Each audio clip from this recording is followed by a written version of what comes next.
à Prefeitura Municipal procurar dados sobre a paróquia de Lajinha, sobre o terreno. Chegando lá, o senhor João Mota me disse que o doutor Sérgio havia feito uso capião do terreno da igreja. Qual que era o terreno da igreja, padre? O terreno da igreja era 2 alqueires. Que pegavam de onde? Assim, falando, sem... Ah, o senhor falou a livrinha mesmo?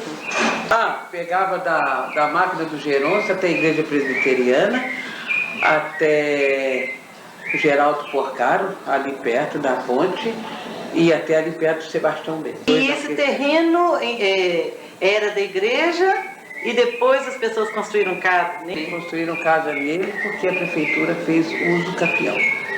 Certo. Então nós perdemos tudo. Então, a cidade de Lajinha também construída dentro do terreno de da capela, da paróquia Nossa Senhora de Nazaré. O terreno foi doado por quem, padre? Júlio Pereira Leite, sua esposa.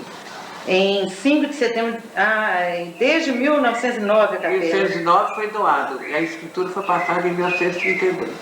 Quem? É o padre Lucas Evangelista. O senhor não é contemporâneo do padre Agostinho. O senhor teria como falar sobre a vida dele aqui? Infelizmente, ou pelo menos assim, de modo genérico, sim, como é? Pouco que a gente ouve falar, tem um Celso, muito pouco, então me falta elemento nessa questão.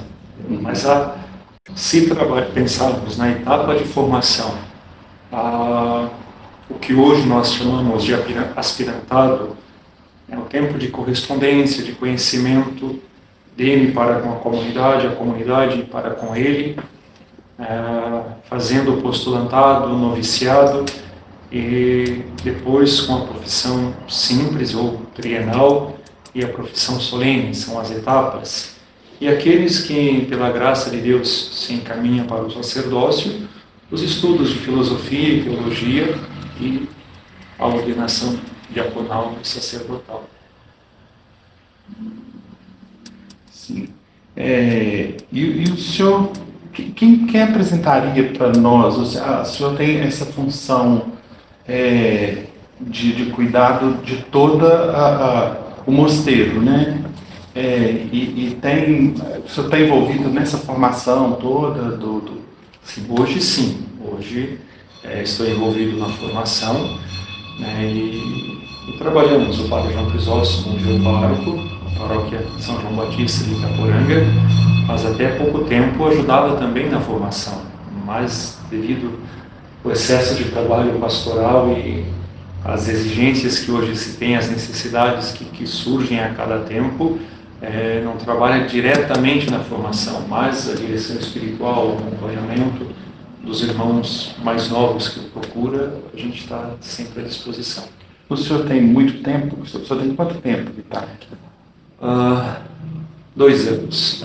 De casa, 27 anos. 27 anos de mosteiro, com uma barra de 2 anos. Eu vou liberar o senhor já, porque o senhor já bateu o sino lá, então o senhor fica à vontade. Muito obrigado pela atenção do senhor. E aí vou ficar esperando, se vocês puderem mandar para a gente esses registros, se vocês tiverem. Deixa eu contar com o padre João, sim, Maicon. Então, boa tarde, eu me chamo Padre João Crisóstomo e já tenho 30 anos de vivência aqui na comunidade, tenho 23 anos de ministério sacerdotal e não convivi com o Padre Agostinho Marques, mas eu muitas vezes ouvi falar sobre ele e como eu não convivi, então não me vejo na autoridade de fazer relatos. Mas o que eu gostaria de relatar é um pouco sobre o contexto da ordem e do processo no período em que Padre Agostinho esteve aqui. Contexto da ordem. Nós somos membros da ordem cisterciense, seguidores da regra de São Bento. São Bento, então, ele faz o encontro da tradição eremítica e da tradição cenobítica, auxiliado, entre muitos, por São Basílio, São Pacômio e Santo Agostinho, particularmente por Santo Agostinho. E São Bento escreveu a regra, então, com essas origens da vida eremítica e da vida cenobítica. E foi este o ambiente em que viveu o Padre Agostinho. Embora esses santos citados sejam dos séculos primitivos, mas os monges, eles preservaram essa tradição original a partir da regra de São Bento. O elo que une a história e que une a vida no mosteiro é a regra de São Bento, que é um grande composto dos elementos essenciais do Evangelho. Então era esse o ambiente em que viveu o Padre Agostinho. Depois vocês editam. Quer tomar uma água? Depois vocês editam. Aqui não adianta tomar água. Então, o mosteiro nosso ele foi fundado em 1936 e vindo do mosteiro de Rímero, da Alemanha. E a fundação do nosso mosteiro, na verdade, no início, para o Dom Atanásio, ela foi uma grande transição, porque o Dom Atanásio deixava um estilo de vida mais rigoroso por causa da perseguição nazista na Alemanha. Ele funda no Brasil uma comunidade alternativa, onde, se o mosteiro de Rímero viesse a ser atacado novamente, aqui seria uma casa de refúgio para os monges. No entanto, nunca aconteceu esse refúgio, porque houve a Segunda Guerra, mas, graças a Deus, o mosteiro de Rímero não foi atacado. No entanto, a comunidade, que era uma comunidade para ser transitória, ela se consolidou como uma comunidade local e se desenvolveu com todo o seu esplendor. E foi nesse contexto, então, que Dom Atanásio muda, tendo mudado em Rímero, ele também muda a sua identidade, saindo da estrita observância para a comum observância cisterciense. Isso para nós tem um grande valor, porque a comum observância ela está mais aberta à vida pastoral, à vida social, à vida educacional, pelas constituições, pelas declarações. E o Padre Agostinho, então, ele viveu nesse momento em que a casa estava consolidando esse novo estilo de vida da comum observância. E uma fundação nova num país de missão, terra de missão, onde então a regra de São Bento ela se torna mestra de vida para a pessoa que está ali fazendo o seu processo inicial de formação. E o Padre Agostinho, no processo formativo, então, ele participou de toda a caminhada até o ministério sacerdotal. E assim, ele então recebeu os ensinamentos deixados por São Bento, que a regra é quase bimilenar, digamos assim, a regra do século V, então ela tem mais de 1500 anos. Então, nesse sentido, a regra de São Bento marcou profundamente a vida dele pelos anos iniciais que aqui ele viveu, aqui ele participou. A regra de São Bento, na verdade, ela tem um programa muito próprio. Ela começa falando dos diversos tipos de monges, depois ela determina a pessoa do abade, ela estabelece qual deve ser o perfil ou o comportamento do abade. No terceiro capítulo, ela estabelece o estilo de vida comunitária, onde se prevê que o abade ele tem a responsabilidade da comunidade, mas ele deve saber ouvir também todos os irmãos. Então ela é uma regra que nos impulsiona para uma vida de comunhão em comunidade. São Bento ele estabelece 3 critérios que determinam a vida: uma regra, um abade e uma comunidade.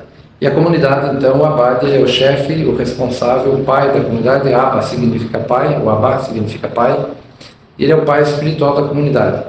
E como pai espiritual da comunidade, então, ele é responsável por dialogar e unir a comunidade. O capítulo 3, então, estabelece isso na regra. Depois, a regra de São Bento, ela determina os elementos fundamentais da espiritualidade. Começa então no capítulo 4, esse instrumento das boas obras, se desenvolve com o silêncio, com a obediência, e no capítulo 7 ele descreve os 12 graus da humildade. Então ali se compõem as grandes linhas da espiritualidade monástica, onde o monge então ele vive, se consagra inteiramente a Deus e vive para a comunidade, vive para Deus. Dessa forma então o Padre Agostinho ele fez esta experiência por vários anos aqui nessa comunidade. Foi uma experiência intensa do Padre Agostinho aqui nessa comunidade. E como o ensinamento da regra, então a regra de São Bento ela se destaca pelo equilíbrio, pela discrição. Vai dizer então que a discrição é a mãe de todas as virtudes. E como mãe de todas as virtudes, como equilíbrio, ali então São Bento ele determina várias diretrizes que certamente influenciaram a vida do Padre Agostinho. Por exemplo, São Bento ele prevê então que no mosteiro todas as coisas sejam tratadas, sejam cuidadas, sejam zeladas como vaso sagrado do altar. Então isso desperta no coração da pessoa um certo zelo por tudo aquilo que ele vai fazer, que seja bem feito, que seja feito com aproveitamento, que tenha um desenvolvimento, que a gente tenha um certo cuidado naquilo que se faz. A pobreza e o despojamento. O monge, pela regra, não é dono nem da sua própria vontade. Ele deve encontrar uma resposta ou suprir as suas necessidades a partir daquilo que a comunidade tem. Mas o monge em si ele não tem nada em particular. Tudo que ele tem é da comunidade. E assim então o monge ele aprende o despojamento, o desprendimento, e faz o voto de conversão dos costumes. Fazendo o voto de conversão dos costumes, se inclui também a consciência do voto de pobreza. Ele se desapega de todas as coisas e procura o único bem que é Deus, procura o único bem que é Jesus Cristo, que é o reino de Deus aqui na Terra. E ele cultiva isso na busca da vida espiritual. E também um outro valor que certamente influenciou a vida do Padre Agostinho é que o monge ele é convidado a aprender a pensar não no eu, mas a pensar no nós. O nós é a comunidade. E aí então, deste segmento se desperta o empreendedorismo no aproveitamento do tempo e igualmente com o desprendimento de si, o desprendimento das coisas materiais, se valoriza e se pensa em Deus e no próximo. Então esses são segmentos fundamentais que certamente marcaram a vida do Padre Agostinho.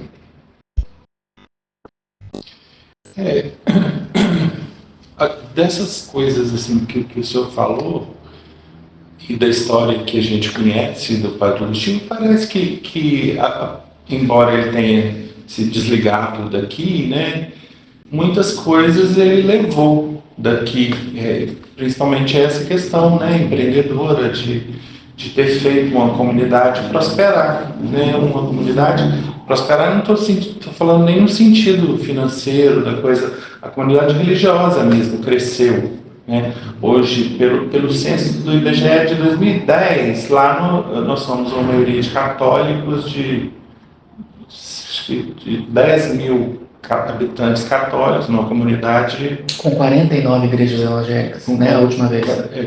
Uma cidade de 20 mil habitantes, uma maioria católica, predominantemente católica, que se desenvolveu muito nesse período que ele teve pároco lá, né? E o trabalho dele, ele teve vários trabalhos empreendedores, nós até citamos, né, o DLC que ele deve ter levado daqui, o conhecimento sobre isso, criou lá, fundou uma casa de cursos, um desses cursos do TLC, e um santuário em honra à Nossa Senhora de Aparecida. Foi bastante próspero a estada dele como pároco lá. E é uma pessoa assim que não guardou bens, ele morreu sem ter nada, ele não tinha nada de bem material dele, assim. Ainda nesse sentido, nós podemos complementar com duas outras coisas. O monge em si, ele vive para a maior glória de Deus, por isso ele se desapega das coisas. E uma outra coisa que poderia complementar também é que o monge, ele vive com o trabalho das suas próprias mãos. Então ele tem esse compromisso, ele aprende esse compromisso. E com isso, então, ele aprende a ser também empreendedor, para viver com o trabalho das suas próprias mãos. Então é um sinal de despojamento, de pobreza, mas ao mesmo tempo de desenvolvimento da própria natureza humana. E que, de certa forma, marca um pouco os traços daquilo que vocês descrevem, da vida dele.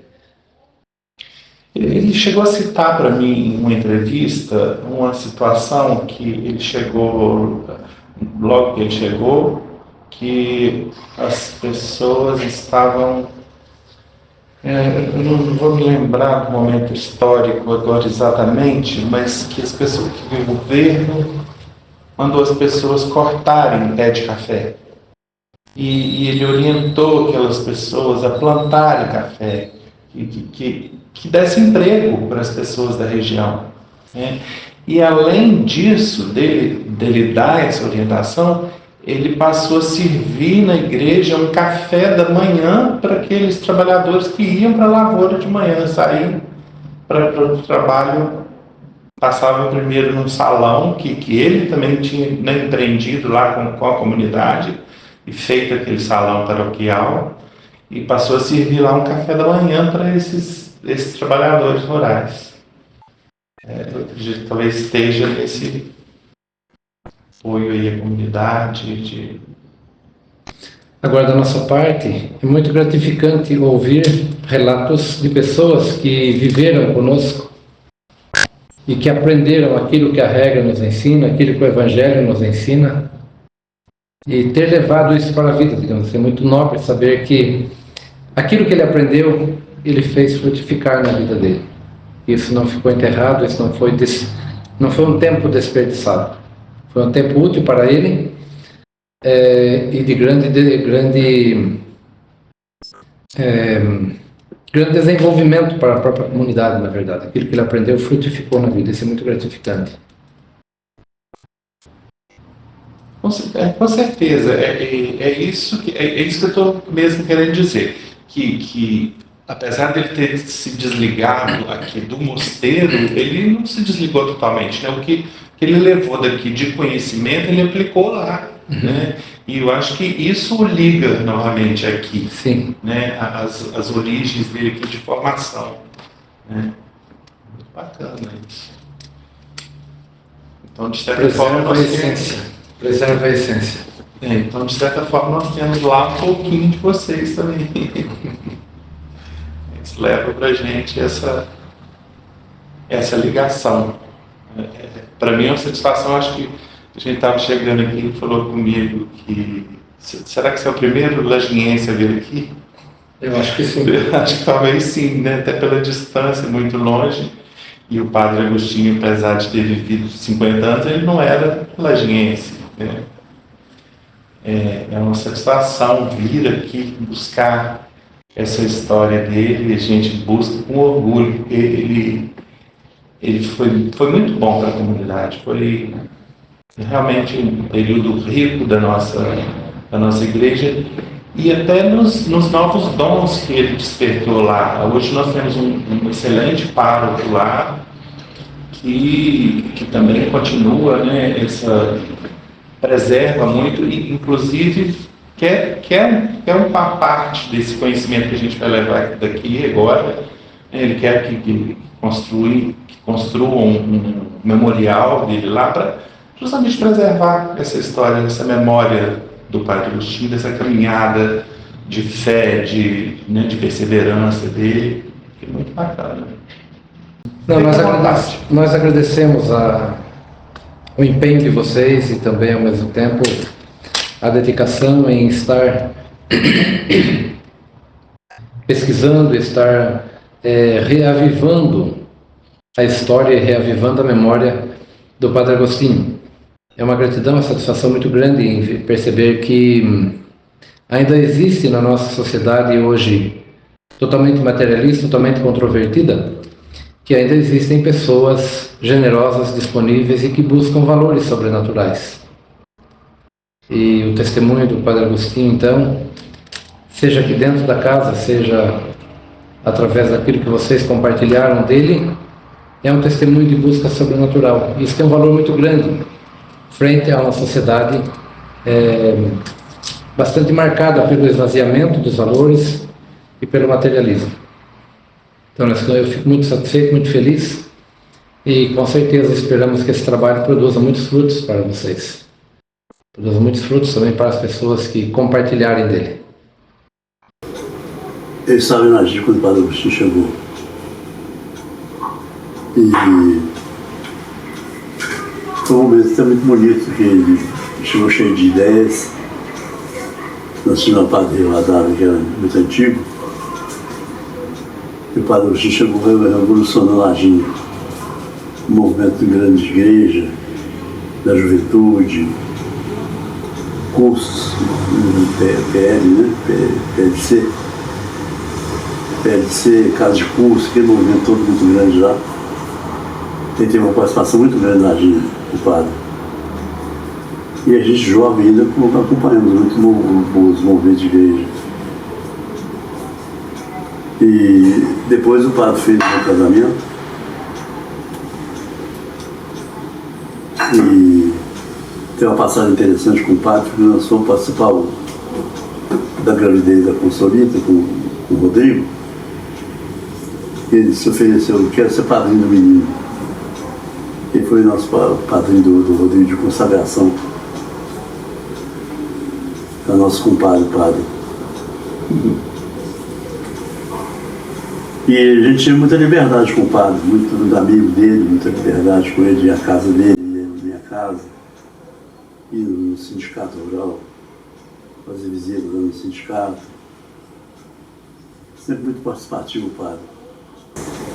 Antes de 74, o Padre Agostinho já tinha chegado na Agir e ele era uma pessoa assim, ele gostava muito de mim, eu estudava, ele era meu professor no colégio, mas ele gostava muito do Ronaldo também, na farmácia do São Paulo. O Padre Agostinho era professor de quem? Ensino religioso, sociologia e ensino religioso, que ele trabalhou com a gente. Então ele tinha muita amizade comigo no colégio, muita amizade com o Ronaldo na farmácia. O Ronaldo trabalhava na farmácia.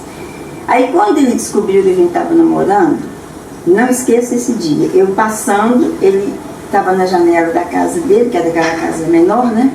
Aí ele me chamou e falou, vem cá, estou sabendo de uma novidade, estava ele e a dona Zélia do doutor Humberto conversando, estou sabendo de uma novidade, você está namorando com o Ronaldo? Eu falei, tô, padre. Daqui a um dia o senhor vai casar, gente. Ele falou assim, com o maior prazer.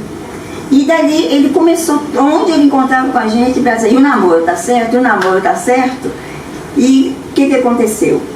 Ele nos casou, ele batizou os nossos filhos todos, os 3 filhos, primeira comunhão, crisma, tudo foi com ele.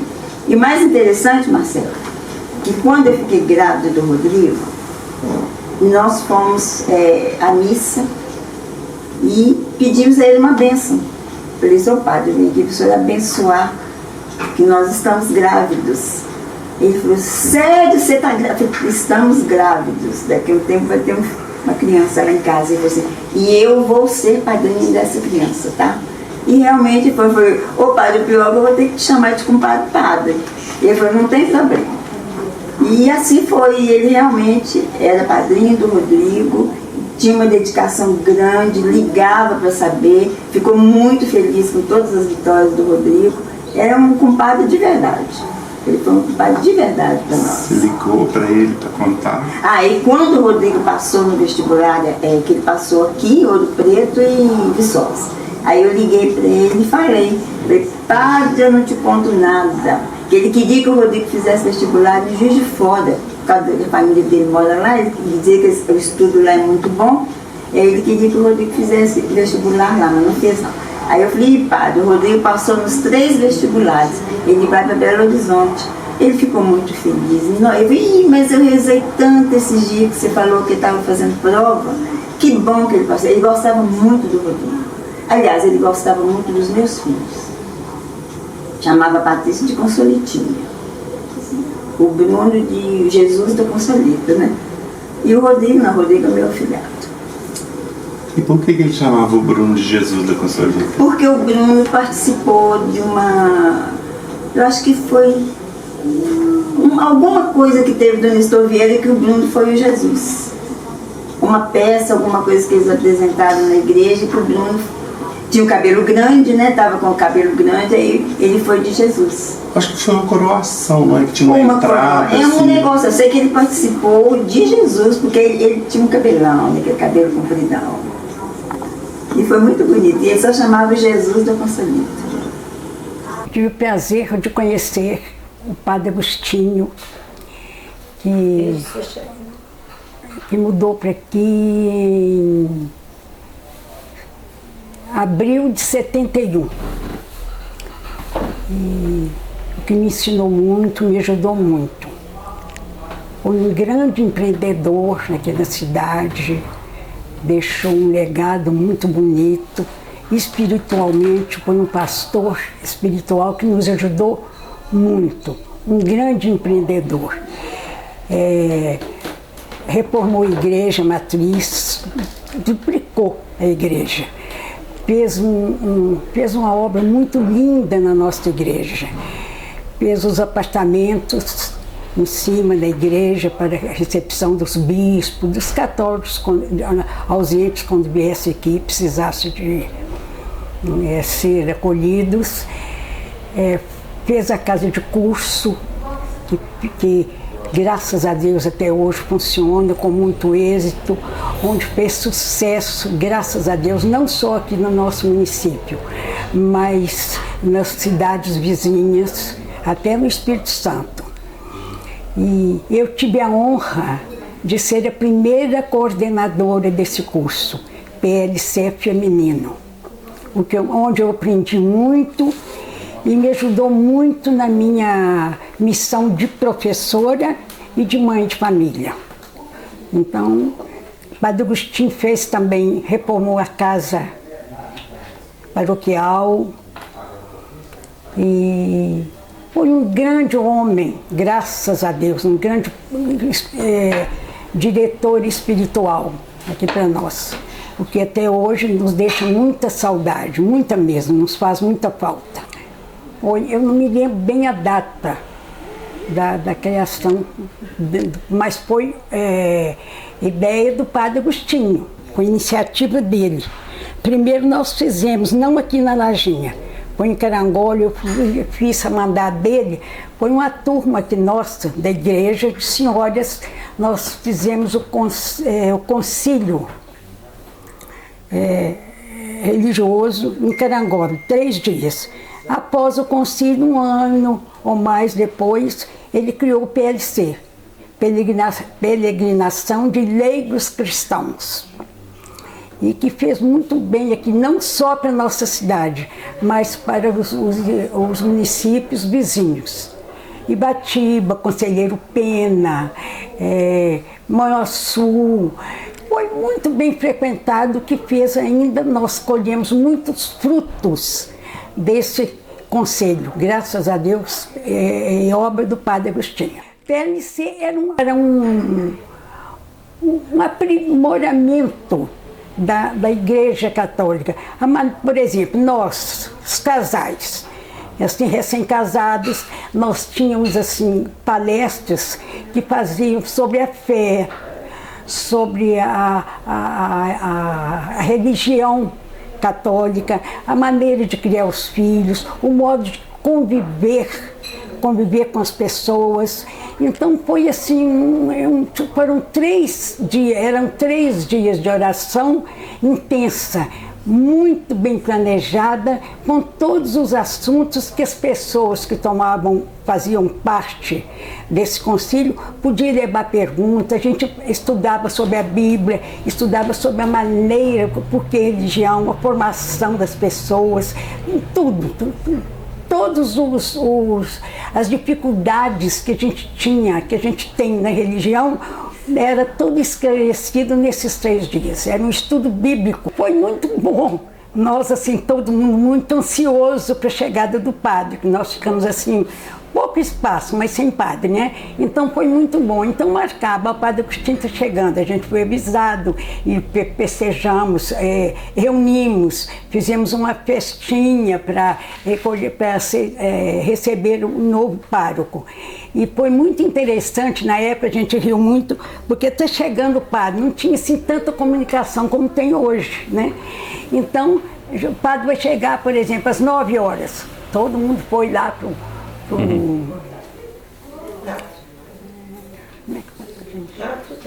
átrio da igreja? Não, aqui no Espírito Santo. No trevo ali, no trevo do Espírito Santo, para receber Padre Agostinho. Quando via bem chegando, não era Padre Agostinho. Na Mercadinho, não, Padre Agostinho vai chegar mais de tarde. Então a gente ia outra turma, e nós ficamos o dia inteiro assim, naquela peleja. Na hora que nós estávamos menos esperando, achando que ele ia demorar, ele chegou de surpresa com quase ninguém. Então foi assim, até muito divertido, porque tudo que a gente preparou para ele foi um pouco cortado. A gente não pôde fazer do jeito que a gente fez, porque o povo que veio de longe tiveram que ir embora, mas foi muito bom. A recepção é muito alegre e nós ficamos muito felizes com a chegada dele. Foi em abril de 71. O meu primeiro contato com o Padre Agostinho foi mesmo na igreja.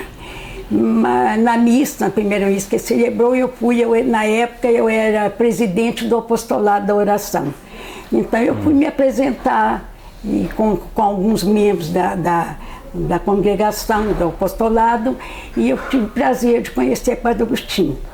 E ele muito feliz aqui, e muito cheio de planos, como fez muito para a nossa cidade, e nós ficamos muito amigos do padre, tivemos muito apoio dele, e eu estava esperando, foi meu último filho, eu estava esperando chegar o padre para batizar. Conversei com ele com muita presteza, com muita alegria. Foi o primeiro menino que ele batizou, a primeira criança que ele batizou aqui na cidade foi o Vinícius, o meu filho caçula, 10º filho. Chegada do Padre Agostinho foi muito engraçado. Eu era jovem e namorava. Então ali onde mora a Zélia do Chaquíbio era o clube, a panelinha nossa. Nós íamos para ela, tinha dancinha. Naquela época nós reuníamos fazer dancinha, tocar disco, as vitrolas assim. Foi o disco, aí parou porque estou trocando o disco. Bem, o Padre Agostinho está chegando, o padre está chegando. E naquela época tinha muito pouco carro na região. Então a gente chegava na janela do clube, aí veio o carro, aí veio o padre. Chegava na janela que não é padre. Aí veio o carro. Resultado, nós esperamos o padre até tarde. O padre chegou mais de 11 horas da noite. 11 horas da noite naquela época era tarde. Mas chegou o padre. Mas aquela festa que o povo estava esperando, que a empolgação, o povo desistiu e foi embora. Eu não sei porquê, eu não sei se choveu, eu não sei porque foi o atraso da chegada do padre. Programou uma festa muito boa e no final ficou um pingo de gente, porque foi embora com a demora. Até hoje eu não entendi porque que demorou. Aliás, não lembro, mas foi muito engraçado. Seguindo, nós fomos lá ver o padre Agostinho, ficou muitos anos, tornou amigo da família, muito amigo da gente, muito bom chefe espiritual. O Padre Agostinho ficou aqui 40 e poucos anos, não, mãe? Não sei. Fez meu casamento, batizou meus filhos, torcia ela assim, ele debaixo dos panos, ele gostava assim de elogiar o carnaval, demais a conta. A doutora Ângela fazia parte do Cheira, ele chamava a gente e falava, tá bonita, hein? Vocês saíram bonita, você estava muito bonita, ele chamava a gente, ele gostava muito. Ele não ia, mas ele gostava muito. Lembro quando ele reformou a igreja, quando quebrou a igreja, tinha um primeiro movimento de jovem, era o Salvino, eu lembro do Salvino Godinho, do Betinho do Teote, do Rosendo, demolindo a igreja com ele. A igreja não tinha dinheiro, naquela época não tinha dízimo ainda não sei porquê. Tem até retrato, aí uns jovens da Lajinha que demoliram a igreja todinha com ele, no final de semana, para ele reformar a igreja. Então, depois ele veio com a casa de curso, as 42 capelas que tem na comunidade foram todos deixados por ele. Não tinha, só tinha do Itá. Acho que só tinha do Itá na época dele. Sagrado Coração de Jesus. Ele fundou mais 42 capelas. Itá e Prata, justamente. E Córrego Rico. Aí agora, nessas comunidades da região, todas foram fundadas por ele. Todas têm uma capela ativa. Na época do padre Agostinho. Ah, o padre pedia muita ajuda, né? Ele pedia muito. Café do... Ele pedia saco de café na época da colheita. Ele pedia, falou, ele não pedia, ele ordenava, você mandou um saco de café para nós. Ó, tem uma festa assim. Ó, a padaria, ó, tá lá do altar, a padaria vai mandar tantos pães para mim. E todo mundo era ordem. O padre Agostinho falou, meu filho tá falado, ajudava muito. Ele pedia bastante, mas ele ajudava muito. E o santuário de Nossa Senhora Aparecida? O santuário eu lembro da inauguração dele. Mas o santuário foi doado aqui pelo Sebastião Bento. Se não me engano, foi o Sebastião Bento. Não, na verdade... Foi os Miguel daqui. Foi os Miguel e o Sebastião Bento ajudou na construção, na obra. Acho que foi uma promessa de Sebastião Bento, fazer aquele santuário. E o terreno, eu acho, foi um daqueles Miguel que mora lá. Sim. De manhã, com ovo e tem espinafre no meio, sabe? O Adrião, dá um sustento, né? Mas ele era muito enjoado. Por isso que ele gostava de comer comigo quando ele vinha aqui, ficava lá em casa, que eu sempre fazia verdura, angu, sabe? Ele gostava de comer angu. E panqueca. O dia de fazer panqueca, então, que...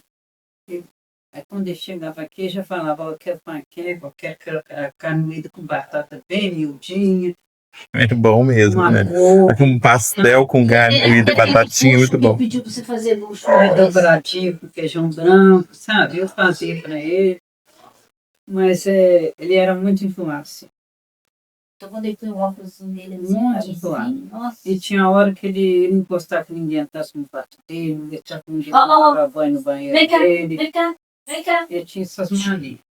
Mas ele não gostava de comida chique. Ele gostava de arroz, feijão, angu, verdura. Tanto que ele plantava até verdura lá no terreiro, né? É verdade. Quando eu estive lá, assim, já estava no final, tinha verdura, tinha muita verdura, tinha galinha lá, tinha... Criava passarinho, gostava de chiquinho, tem um monte de canarinho no terreiro dele, sabe? É por isso que eu acho, ele tem assim, tinha assim, um negócio um pouquinho de São Francisco. Ele criava passarinho, criava galinha, lá em Rio Preto criava até porco. Tinha até porco. Ele com um chiqueiro, um porquinho. De 3 em 3 meses matava um porquinho. Tinha muito canarinho. Quando ele foi para o seminário, ele deixou aquele tempo comprava canarinho belga para tudo quanto é canto. Aqui em Juiz de Fora tinha um som de canarinho. Aí comprava um som de canarinho belga, tinha um que chamava menininho, um que era douradinho, tinha o nome do canarinho. Tinha um que dava... Eu lembro, parece que na casa dele, eu me lembro assim de ir na casa dele, em cima da igreja, de ter algum passarinho na gaiola, alguma coisa assim. O florestal bateu lá, ele escondeu os passarinhos tudo no banheiro. Mas ele gostava de criação.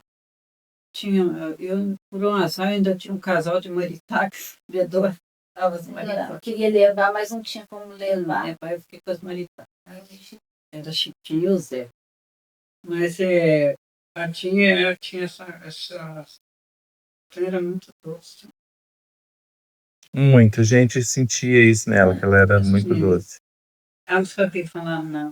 E que bom que ela fez essa companhia para ele, né, durante muito tempo. Eu me lembro sempre dela lá, a vida inteira. Desde quando eu era criança, eu lembro dela lá. Ela batia, xingava ninguém. A minha avó, mas todo mundo para aquele lugar, acabou e pronto. É igual só a pessoa que conhecida. Então, ela tinha aquela tranquila. Passa muito, das crianças da antes, então, pode falar, não podia falar nada. Era o xodó, todos os três o xodó. Larissa, então, não sabia o que fazia. Tadinha, daqui. A Laurinha, então, dormia agarrada no papai. A Laurinha teve uma história dele fazer aula de pintura para a Laurinha fazer também. Esse quadro ele pintou e aquele lá. Que obra dele. Presente. Mas essas coisas que a gente fica lembrando e dá saudade. Eu falei, eu não quero ver a Dinha doente, não. A Ângela, você tem, porque a Ângela ainda brigou comigo, me chamou. Você é muito egoísta, agora você é muito. Eu falei, eu não tenho coragem de ver minha irmã doente. Não tenho coragem. Não. Não tenho. Ver a Dinha do jeito que ela estava, osso puro. E ela ainda falou assim, coitada da Carminha, está tão acabada. A Ângela falou assim, falou, ah, ela que está acabada, está falando que você está acabada. Eu falei, deixa eu empatia. Eu não tenho coragem de ver, não. Eu ainda falei com ela, quando ela quebrou a costeira, veio para cá de madrugada, eu fui ver ela na cadeirança e falei, Dinho, para que você foi trepar na cadeira para arrumar cortina? Não tem a luz lá para fazer isso. Ela falou, Carminha, todo tipo de luz, tira a cortina para lavar, tira a cortina, não tirou, eu peguei e subi. Quando eu subi, eu perdi o cabelo e caiu. Falei, pois é, agora a cortina está lá suja, você está no sei. Mas a gente fica mandando fazer as coisas, a gente tem que pegar e fazer. Mas eu vi do jeito que ela acabou, recuou e o escuro, eu falei, não. A gente vai ficando sensível, né, às coisas, né? De tanto sofrimento.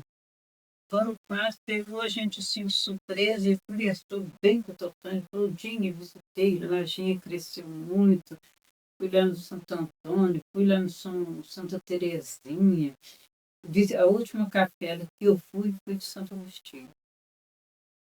O Totânio de manhã, era 9h pouca da manhã, ela sentada aqui na minha cama, conversando com ele no telefone. Aí ele falou que era o terço e que hora que ela ia. Nós vamos sair domingo cedinho, que é a hora para o casamento, vamos sair amanhã cedinho, vamos embora. E se não der para levar o texto, ainda falei, depois eu levo. Eu brinquei, depois eu levo o texto. Daqui a pouquinho o pai foi embora. Ainda falou com ela assim, ó, a Lúcia vai acabar de fazer o almoço. Eu falei com a Maria Augusta, me desse um dinheiro ela para comprar esse negócio de um macarrão instantâneo para fazer para mim de tanto, que não quero comer comida pesada de noite, não. Uma sopinha. Uma sopinha de macarrão bem ralinho, para tomar. Eu já tomei, deixar o café na mesa, arrumadinho. Aí a Maria Augusta me dá a sopa. Ela falou, não, mas amanhã nós estamos aí para almoçar. Vamos fazer almoço. Vou esperar que nós vamos almoçar. De repente o padre vai embora. Ela levou aquele choque. Mas ela levou um choque mesmo. Nossa Senhora. Só Deus. Nem sei como que eu tive força de sair daqui, parar em Lajinha. A senhora acha que ele viveu feliz? Porque as pessoas acham que a pessoa precisa casar, ter filho, ter dinheiro. E ele praticamente não tinha nada disso, né? Ele era Fez voto de pobreza. Fez voto de pobreza, morreu, ele não tem nada, não tinha bem nenhum. Não. Tinha uma casa que a comunidade deu para ele morar, né? Agora você vê como ele era humilde. Ele ganhou um carro da Alemanha, ele doou para Farol. O papai dava dinheiro a ele, ele montou, ele fez o salão paroquial. Vendeu 10 mil na época. E a senhora acha que ele viveu feliz? Ele viveu para Deus. Que ele realizou? Ele vendeu, a vida dele foi para Deus. E desde pequeno que ele tinha esse negócio de... A Dindinha botou ele, acho que no caminho certo. Minha avó era muito exigente, mas ela botou ele no caminho certo. Sabe? Então correr era doido com ele. Pode correr. Os jesuítas que ia lá dentro, eles ficam doidos, falando, não, vou levar esse menino para um tributo. Os lembro que estava, era uma roupa carca, amarela, que ele usava, quando ele ia lá em Rio Preto. Mas lá em tributo, ele adoeceu. Tinha um problema sério no estômago, a gente foi parar lá no Padre Filipinho, lá em Raul Soares. Raul Soares, uma vez buscar um paciente que estava passando muito mal no estômago. Eu fiz até um papo de batata para ele, sem sal, sem nada, para descer. Chá de romã. Ele estava passando aquela gosma amarela. O estômago dele estava muito atacado. Ele estava comendo aquela papa de batata. Ralinho para ele. Esse segurar o estômago, caldo de arroz. Nós fomos capazes de ir para celebrar a missa, lá em um casamento que tinha lá em Lajem. E era o Tarcísio, e como é que chamava aquele outro senhor que dirigiu o carro dele? Tarcísio. Peixe. Não, não era o Peixe, não, era um outro senhor. Oswaldo? Não. Sobeleco, antigamente. Não, tinha. Primeiro motorista. Primeiro motorista dele. Morava O Sr. na- Valdécio, acho que chegou a dirigir. Eu morava na subida da casa de curso. São Clóvis. Sr. Clóvis. Ah, tá. Clóvis. Ele dormiu muito lá em casa. E por último o Manel, e também tinha aquele senhor que dirigiu o táxi ali perto da casa, onde é hoje o consultório da clínica da Ângela. São Nenê. Ah, Sanene. Mas o padre, eu acho que ele viveu feliz. Eu tenho certeza. O Marcelo, o que mais me impressionou no padre, no último dia da formatura do Dudu, Dudu é o Eduardo Augusto, da Ângela. ele ficou aqui nesse quarto. No quarto poliano, ele falou todo domingo, quarto poliano. Quarto poliano vai ficar todo em paz. Eu tenho tudo. livre, bagunça. Eu vou ficar, você se vira, você dorme na sala. Falou pra ela assim, você dorme na sala, eu vou ficar no seu. Aí ficou aqui no quarto poliano, Maria Augusta indo lá no suíte, lá no terraço. Aí ele virou pra mim e tirou o relógio. Tudo bem, tudo bom? Esse é do filho mais velho. Tudo bom. Aí ele tirou esse aqui do bolso, pulso, botamos aqui, tirou o relógio dele. E fez eu atravessar a rua e lá na rua de lá, arrancar um galho de uma árvore chamada escumilha branca. E pronto, na entrada, perto do pé de figo, lá em Lanchinho. Então, uma situação miudinha. Ele não ficou gelado, não ficou duro, ele ficou mole de um caixão. Peguei eu tirei o anel dele, tirei o meu dedo. A Larissa falou, de carne quase não está gelado. Será que ele viu? Ele não deu, eu não sei se você viu o corpo dele. Eu fiquei até com um receio, assim, que me falaram para filmar uma situação lá que eles iam descer o caixão. E aí eu achei aquilo estranho, eu não quis fazer. É que fechava, porque estava um tapete e o caixão, né? Eu achei assim que para as pessoas assistirem aquilo ia ficar muito mórbido, assim.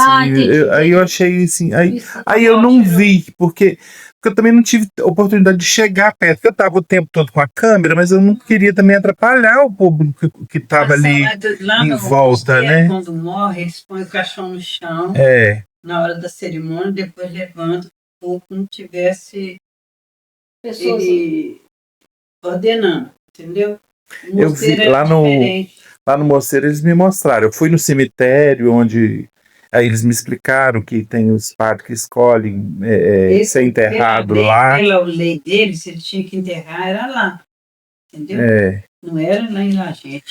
Eles falaram assim que existe uma escolha, a pessoa pode escolher. Mas ele o corpo dele ia para lá. Mas ele preferiu Mas ele preferiu, não sei se preferiu, se foi na época do Dom Correia, não lembro o que o Dom Correia arrumou. O Dom Correia foi com ele em Itaporanga para ele desligar do mosteiro. Isso eu lembro que o Dom Correia foi com ele lá. Ele ficou 6 meses lá em Itaporanga, o Totônio ficou comigo lá em Espanha com a Cidinha, ele ficou lá em Itaporanga para fazer o desligamento, demorou 6 meses lá. E quando ele chegou, o pessoal da Lajinha achou que ele ia embora, começaram a fazer abaixo-assinado, Dom Correia falou, calma que ele está voltando. Aí, de fato, ele voltou. Mas eu não vi. Trabalhei com o padre 7 anos, lá eu fazia de tudo. Limpava a igreja, varria, tirava poeira, despachava o defunto para o céu, fazia a hora do Ângelo às 6 horas da tarde. E assim, porque eu era igrejeira, né? Graças a Deus. E isso me deu força, me deu muita fé. Aí trabalhei numa segunda-feira, lá no escritório paroquial. Me disse que eu era secretária, né? Também aprendi lá, datilografar naquela, né? E tirava certidões, assinava como secretária. Trabalhei lá como, para receber o dízimo, que eu acho que o que deu origem hoje, até hoje que está, é a nossa iniciativa lá de sair para as casas, né? Eu com uma filha do Zé Turco. E daí eu fui para Palmeiras, trabalhei hoje, como amanhã eu fui para Palmeiras trabalhar. Peguei lá 4 anos de primeira série, graças a Deus. E o padre Agostinho, que se não fosse ele, não tinha saído do município, né? Eu era dedicado ao meu trabalho, graças a Deus. Não tinha preguiça de levantar cedo, não tinha preguiça de trabalhar, ficar até tardão na escola. Teve um dia que eu anoiteci, naquela mata, ali por onde morou a Cíntia, ali, que eu fiquei na sala toda a vida com o menino lá e depois anoiteceu e eu tive que mandar a Maria passar na frente para não poder me guiando, para me chegar em casa. Passou um filho de Deus e me trouxe. Aí fui lá para o escritório, saí do serviço e ia lá para cá do padre, trabalhar lá. Também fazia de tudo. Graças a Deus. Aprendi a viajar de Lajinha até Manhuaçu, sob as coordenadas dele. Se não fosse isso, minha filha, só sabia para aqui e para ali. Fiquei muito triste de eu ter saído, mas ele falou assim, não, Irani, é o seu sonho, é a sua profissão. Vai, aparece outras aqui. Graças a Deus. Estou realizada, porque dali eu fui para Palmeiras, fiz concurso em 83, com 2 meninas pequenas, e passei, graças a Deus. E rodei, tomei posse na Prata, da Prata eu cansei de ter que sair 10 horas da manhã para Prata e voltar de noite. Pedi transferência para Lajinha. Aí mandaram eu escolher, você quer a secretaria ou biblioteca? Que era a biblioteca, porque lá eu vou ter mais contato com os alunos, né? E aí, graças a Deus, estou realizada, porque eu consegui aposentar com 35 anos de serviço. O padre era muito bom para mim, mas quer dizer que eu tinha que trilhar meu caminho. Fiquei triste, mas fazer o quê, né? A Irani do padre, né? Que depois, daí, agora custar tirar. Outro dia me chamaram a Irani da biblioteca. Eu falei assim, não, eu sou do Dalmário. Agora eu me alegro com todos os sofrimentos que eu tive no meio de vocês. Essa palavra foi escolhida pelo Senhor, esse texto, tanto o primeiro como a segunda leitura e também como o Evangelho, né? Agora, depois de uma experiênciazinha de 50 anos, eu me alegro com todos os sofrimentos e também, naturalmente, os momentos agradáveis, as alegrias que tive com vocês durante esse tempo. Então, essa experiência de 3 meses, ela está ainda prolongando, continua. E o que acontece entre o Senhor e o povo? Um verdadeiro esposalício, um verdadeiro amor, uma paixão pelo seu povo, assim como Cristo amou a sua igreja, entregou sua vida, assim também o Senhor amou esse povo de Lajinha e está entregando a sua vida. Foi aqui que os trabalhos, o zelo, a dedicação foram pintando de branco os cabelos do Senhor. Hoje o Senhor está aí talvez com dificuldade de encontrar um cabelo preto. É porque todos foram dedicados. É a dedicação, é o serviço, é a entrega, é a vida doada. Isso é muito bonito. Então esse mistério de Deus que fala a segunda leitura é um mistério que o Senhor foi realizando no meio do povo. E como o esposalício é perpétuo, é indissolúvel, o Senhor está aqui até hoje, não é? Amado pelo povo e amando esse povo. É uma coisa muito bonita, não é? E aqui o Senhor vê que realmente o Senhor é querido. O Senhor é querido. E esse povo também quer muito bem ao Senhor, como o Senhor quer muito bem esse povo.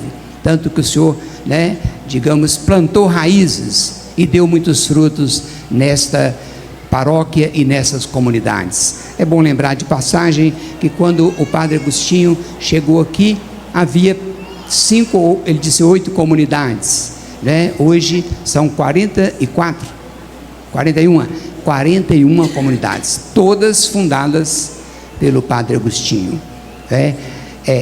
Naturalmente uma vida dedicada, uma vida sem cansaço, ou uma vida onde o esforço era contínuo para transformar o coração agitado desse povo num coração manso e humilde, como o coração de Jesus e como o coração do pastor de vocês, pastor emérito, Padre Agostinho.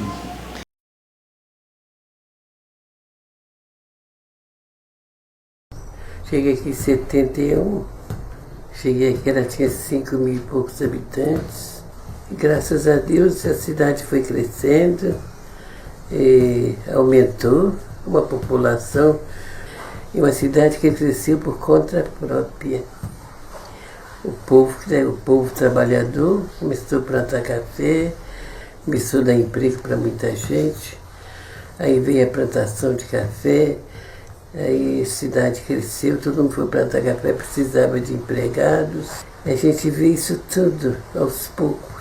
Eram as cidades que, quando eu cheguei aqui, só tinha um carro, um Jeep do Bela Arruda, que me levava na roça.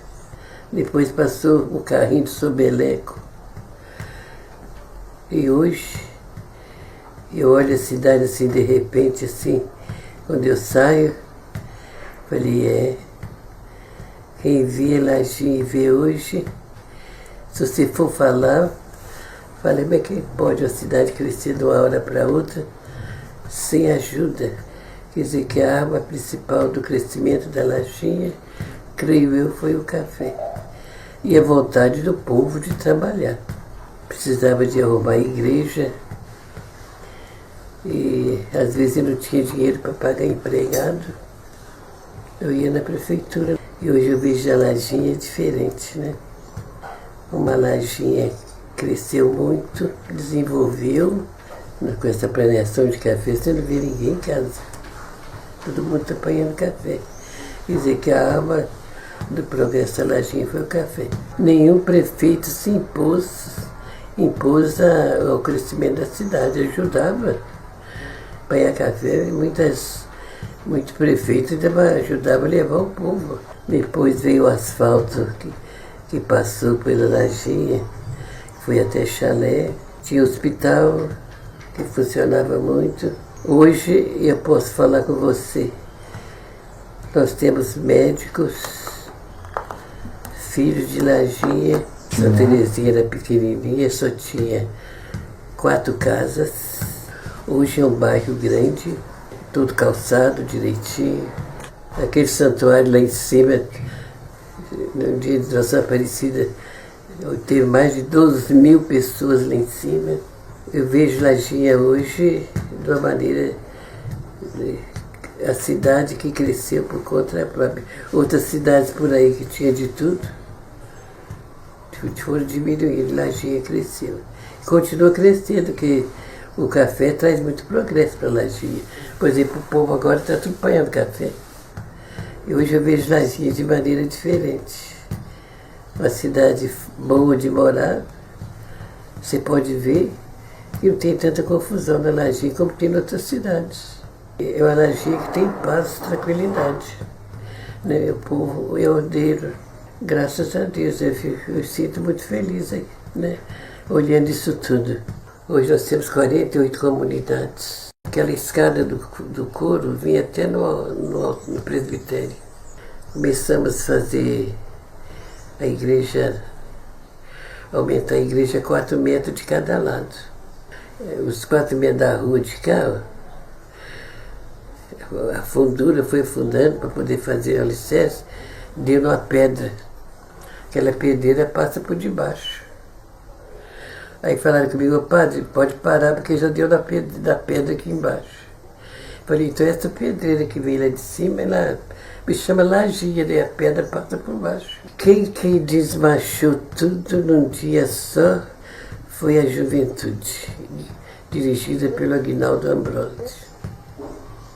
Desmancharam as paredes e aumentou os 4 metros para lá. Aí, depois de pronto, fui fazer os 4 metros de cá. Antônio Alveira era fogo, né? Queria o progresso da cidade, só tinha a loja dele naquele tempo. Todo mundo só comprava na galeria Antônio Alvim. Fazia aquele Natal para as crianças, até criança rica que ganhava presente bom. Não, eu quero o presente do Antônio Alvim. Entrava na fila, Bebeto marcava uma cruz na testa dos pão, coitadinho. Mas peguei outra coisa. Eles entravam na fila. Era uma fila enorme. Ele dava presente para todo mundo. E aquilo era uma beleza, né? A criança gostava mais do presente do Antônio Alvim do que ganhava dos pais. Aí nós conseguimos construir uma casa de curso, que dá curso o ano inteiro. Toda semana tem curso lá, né?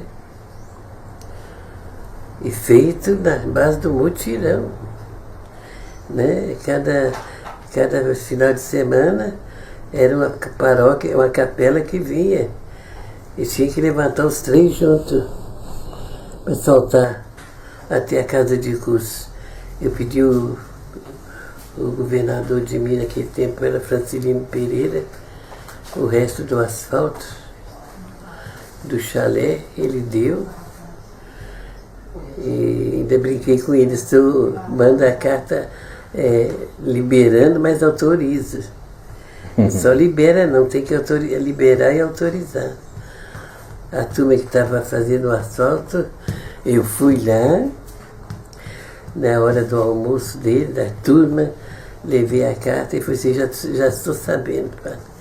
Ele me mandou, estou liberando e autorizando. Eu brinquei com ele, mas só libera e autoriza, porque só se liberar, mas não autorizar não adianta. Isso que o nosso sonho era trazer uma indústria grande para Lajinha. Uma indústria de alimentação, e mostrar ao povo que deve cultivar mais, né? Ter onde eles entregar o que plantam. Deus abençoe a todos, em nome do Pai, do Filho e do Espírito Santo. Amém.